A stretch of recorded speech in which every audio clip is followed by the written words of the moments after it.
Les agents et cadres du secrétariat général de relations avec le parti politique que dirige Chabani Taboubine Kikouni viennent d'être outillés ce jeudi 26 mai sur la décentralisation dans le contexte de la Constitution du 18 février 2006 par Songamba Tolei, expert à la cellule technique d'appui à la décentralisation CETAD.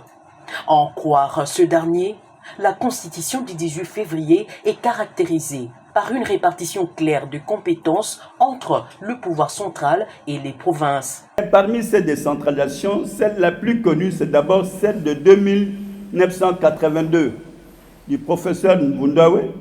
Il y a eu élection à cette époque-là. Il y a eu élection et désignation des responsables après élection.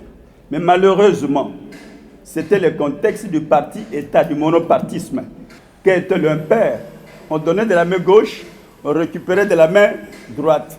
On ne pouvait pas être bourgmestre ou commissaire des zones à l'époque sans au préalable être responsable du parti. Donc dans ces contextes-là, bien qu'il y ait eu élection, les choses n'ont pas marché.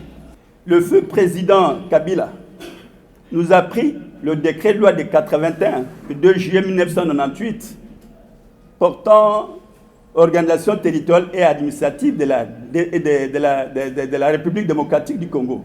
Mais pour moi, c'était une négation de la décentralisation.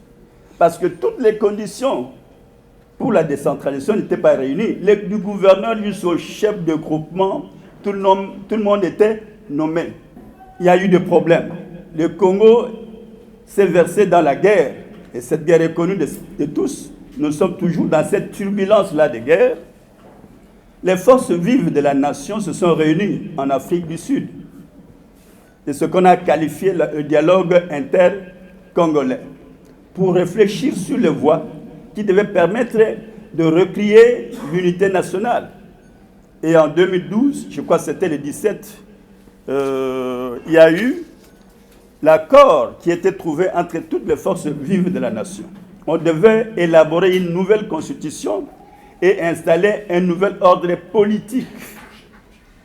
Mais ce nouveau ordre politique, c'est qu'on devait avoir des élus. Et le Sénat de cette époque-là, de la transition, était chargé d'élaborer un avant-projet de constitution qui a été envoyé à l'Assemblée nationale, qu'il a adopté sous forme de constitution. Et le président Kabila, président de l'époque, l'a promulgué le 18 février 2006. Et dans la réforme fondamentale qui a été retenue, c'est toujours la réforme autour de la décentralisation. La décentralisation peut être entendue comme un processus d'aménagement de l'État unitaire qui consiste à transférer une partie des compétences administratives de l'État et de ses ressources vers les entités territoriales distinctes de lui et c'est sous sa surveillance ou contrôle. En effet, 17 ans après la promulgation de l'actuelle Constitution, beaucoup reste à faire, d'autant plus que les transferts de certaines compétences propres aux provinces ne sont pas encore effectives. La décentralisation actuelle, elle est consignée dans la Constitution actuelle. J'ai fait la différence avec la décentralisation de 1996, qui était des décentralisations essentiellement administratives. Elle ici, elle est constitutionnelle, à la fois politique et administrative. Donc elle est assise sur plusieurs choses à la fois.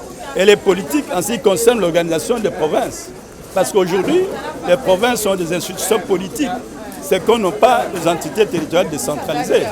Elles ont des organes qui gèrent les matières administratives. Signalons que le secrétaire général de relations avec les partis politiques, Chabani Taboubine Kikouni et Songambao comptent poursuivre cette formation avec les agents et cadres de son administration le vendredi prochain.